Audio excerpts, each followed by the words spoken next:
Hello दोस्तों, एजुपॉइंट competition academy में आपका स्वागत है। और आज से हम स्टार्ट करने वाले हैं इतिहास, यानी कि जो स्टार्टिंग से लेके लास्ट तक अभी तक का पूरा इतिहास पढ़ने वाले हैं हम।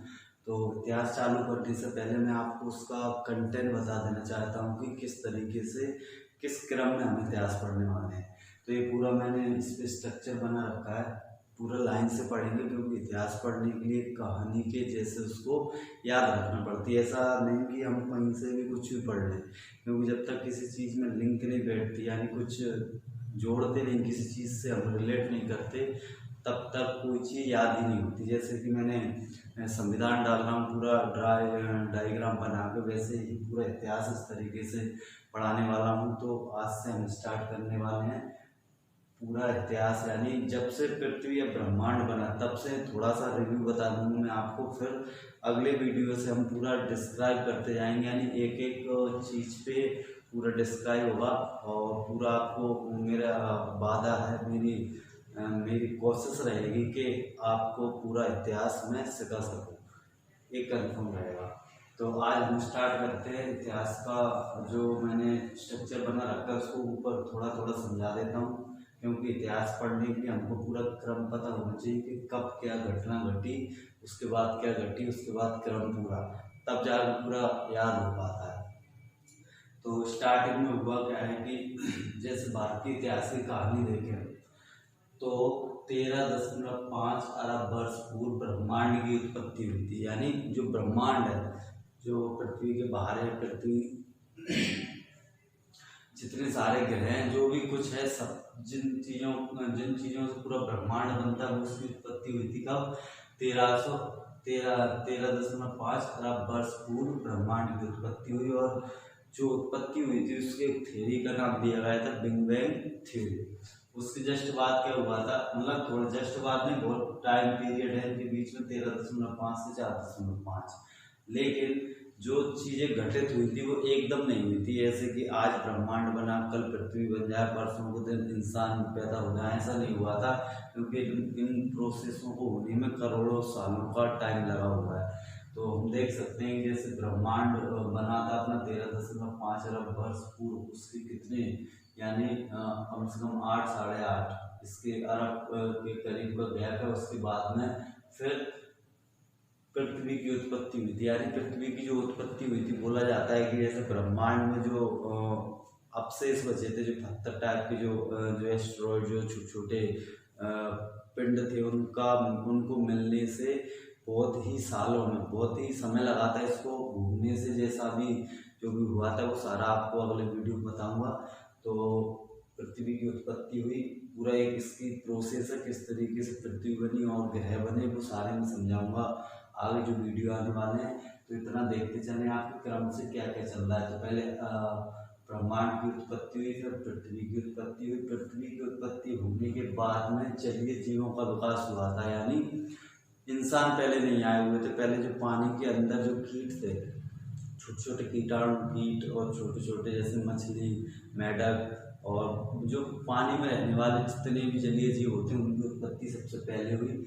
उसको समझाया था डार्विन ने, यानी जो डार्विन का सिद्धांत है उसका मतलब पूरा उसने डार्विन के सिद्धांत में पूरी प्रक्रिया, पूरी प्रोसेस दी हुई है, किस तरीके से जलीय जीवों का विकास हुआ, वो भी हम आगे पढ़ेंगे। इसके बाद में क्या हुआ था, 40 लाख वर्ष पूर्व मनुष्य की उत्पत्ति हुई। यानी पृथ्वी बनी, फिर जलीय जीव बने, और जलीय जीवों से ही किसकी, मनुष्यों की उत्पत्ति हुई थी। वो कैसे हुई थी, वो भी एक सिस्टमेटिक प्रोसेस है। तो ये क्रम क्या है कि जलीय जीवों का विकास हुआ, फिर 40 लाख वर्ष पूर्व मनुष्य की उत्पत्ति हुई। और मनुष्य की उत्पत्ति का प्रमाण सबसे पहले मिलता है अफ्रीका महाद्वीप पे। यानी जो आदि मानव बने हुए थे, या उनकी उत्पत्ति हुई थी सबसे पहले कहाँ हुई थी, अफ्रीका महाद्वीप में। और इसके जस्ट बाद क्या हुआ था कि आदि मानव का पूरे विश्व में विस्तार, एशिया, यूरोप, अफ्रीका, यानी अफ्रीका में जो आदि मानव की उत्पत्ति हुई, उसके बाद में वो उन लोगों ने अलग अलग महाद्वीप में फैलना चालू कर दिया था, जिससे आज पूरी पृथ्वी पे इंसान है।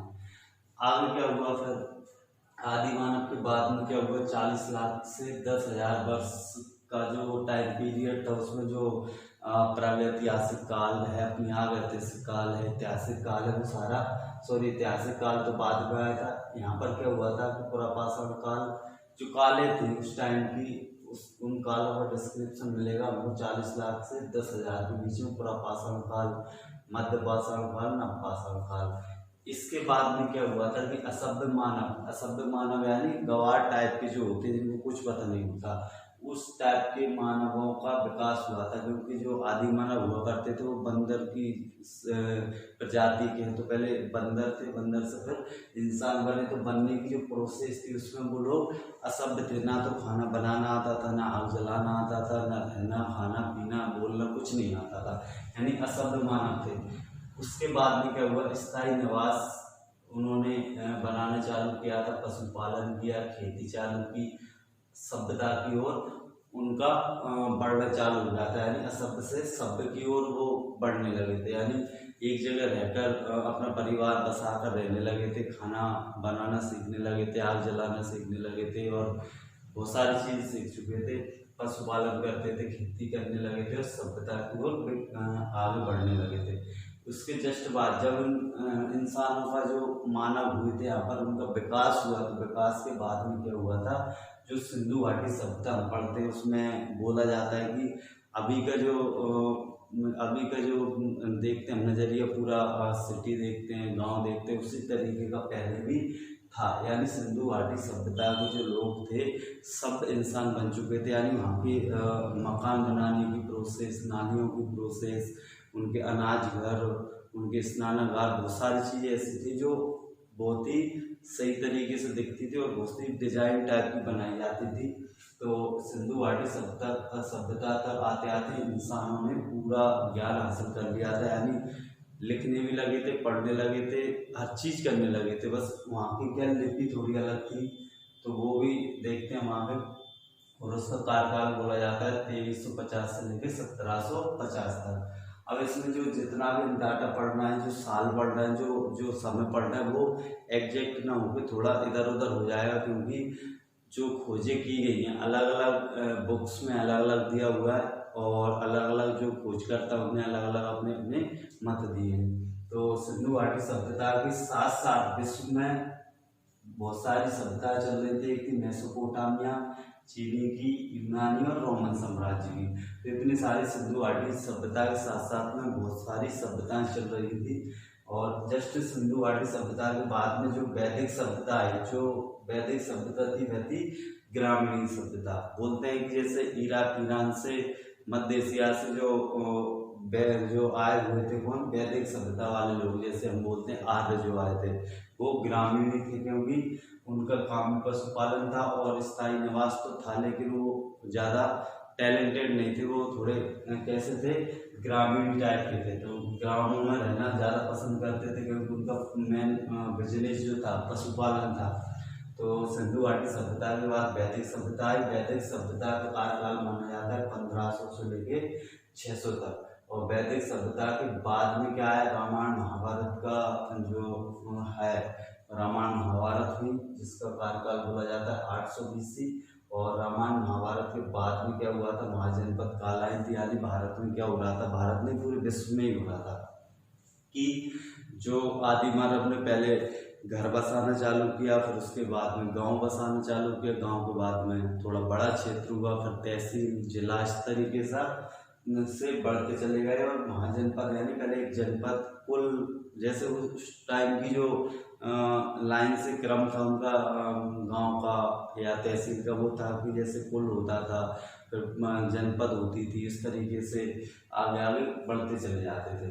तो महाजनपद काल आया था। महाजनपद काल में क्या हुआ था कि जनपदों का विकास हुआ था। जैसे मगध साम्राज्य था, मगध जनपद थी, चैदी थी और कुरु थी, इस तरीके की महाजनपद आई हुई थी। यानी बोल सकते हैं कि जैसे अभी बोलते हैं कि जितने राज्य हैं, राज्यों को जो हम बोलते हैं इतने 28 राज्य मतलब इंडिया में, उसी तरीके से उस टाइम पे भारत में भी 16 महाजनपद थी, बड़ी वाली। छोटी छोटी तो और भी होंगी, लेकिन ज़्यादा वर्णन किसका मिलता है, 16 महाजनपद का। 16 महाजनपद का वर्णन मिलता है।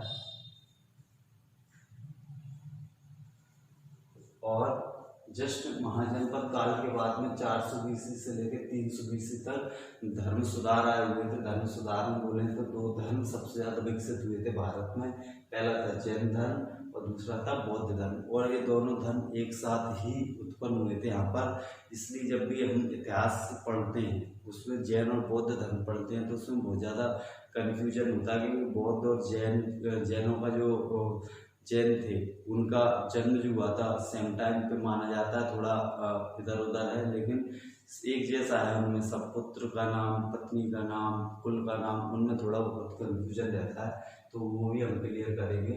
और धर्म सुधार के बाद क्या आया था, मगध साम्राज्य का उदय हुआ था। मगध में मौर्य वंश का मौर्य वंश जैसे मगध साम्राज्य का उदय हुआ 400 BC से, और उसी टाइम पे संगम काल भी चल रहा था। और मगध के बाद में 200 BC में विदेशी शासक आए भारत में, और हिंदी यूनानी शक और कुषाणों का यहाँ पर राज हुआ था। यहाँ पर आक्रमण हुए, लड़ाइयाँ होने लगी थी उस टाइम पे। और जस्ट विदेशी आक्रमणों के बाद में गुप्त साम्राज्य आया, और गुप्त साम्राज्य को बोला जाता है भारत का स्वर्ण युग, क्योंकि सबसे ज़्यादा सोने की मुद्राएं और सबसे अच्छे काम, मतलब अच्छे कामों के लिए जाना जाता है गुप्त साम्राज्य। बहुत सारी चीज़ें हुई थी इसमें जो हम बाद में डिस्क्रिप्शन में पढ़ेंगे, पूरा एक एक डिटेल में पढ़ने वाले हैं। और गुप्त साम्राज्य के बाद गुप्तोत्तर काल आया, दक्षिण के शासन पढ़ेंगे हम। उसके बाद में क्या आएगा, हर्षवर्धन का काल, गुर्जर प्रतिहार जो थे। भारत में क्या था कि बहुत सारे राजाओं ने राज किया है, बहुत ही वंश बने हुए हैं यहाँ पर, बहुत सारे वंश आए हुए थे, बहुत सारी लड़ाइयाँ लड़ी गई है, विदेशी आक्रमण हुए हैं, देशी आक्रमण हुए हैं, बहुत सारी चीज हम पढ़ने वाले हैं। तो हर्षवर्धन गुर्जर प्रतिहार के बाद में आता है अपना मध्यकालीन भारत, और मध्यकालीन भारत में उत्तर दक्षिण के साम्राज्य पढ़ने वाले हैं, और सल्तनत काल और मुगल काल का पढ़ने वाले हैं, यानी अकबर और इनकी, अकबर है अपना, बाबर, इनकी सारा जो डिटेल है, जो सारा इतिहास है हम पढ़ने वाले हैं उनका। और मध्यकालीन के बाद में आता है अपना आधुनिक इतिहास, और आधुनिक इतिहास में पढ़ेंगे हम कौन सा, मराठा, राजपूत, अंग्रेजों का शासन, धर्म सुधार आंदोलन, जितने भी भारत में आज़ादी के लिए जितने आंदोलन लड़े गए, आंदोलन किए गए, लड़ाइयाँ लड़ी गई, वो सारी चीज़ हम पढ़ने वाले हैं। और मराठाओं के बाद में होता है कांग्रेस, गांधी और स्वतंत्र संघर्ष। कांग्रेस की स्थापना होगी, फिर गांधीवाद आएगा, गांधी जी के द्वारा बहुत सारी चीज़ें की जाएगी और स्वतंत्रता के लिए संघर्ष किया जाएगा, और लास्ट में जाके 15 अगस्त 1947 को भारत आज़ाद हो जाएगा। तो हम पूरा कंटेंट है उसका पूरा लाइन से क्रम से पूरा पढ़ेंगे हम, और इसको हम पूरा मतलब हर एक टॉपिक पे वीडियो बनाने वाला हूँ, कम से कम 100 से ज़्यादा वीडियो बनेंगे। तो आपसे निवेदन है कि पूरे क्रम से वीडियो देखते जाएं, क्योंकि मैं पूरा कहानी के तरीके से इसको पढ़ाने वाला हूँ, जिससे कि आपको पूरा इतिहास एक बार में समझ में जाए, बार बार आपको पढ़ना ना पड़े। यानी कि एग्जाम में क्या होता है कि बच्चे एक बार जैसे लूसेंट पढ़ते हैं, बहुत सारी बुक्स हम पढ़ लेते हैं, लेकिन बाद में पता पड़ता है कि जितना पढ़ा वो तो भूल ही गए। जैसे कि अंग्रेजों के नाम याद नहीं होते, मुस्लिम साम्राज्य में जितने मुस्लिम नाम है वो याद नहीं होते, सन याद नहीं होती, वो सारी चीज़ हम ट्रिक से पढ़ने वाले हैं। तो आज के लिए इतना ही। थैंक यू, धन्यवाद। अच्छा लगे तो शेयर कर दें, लाइक करें, शेयर करें।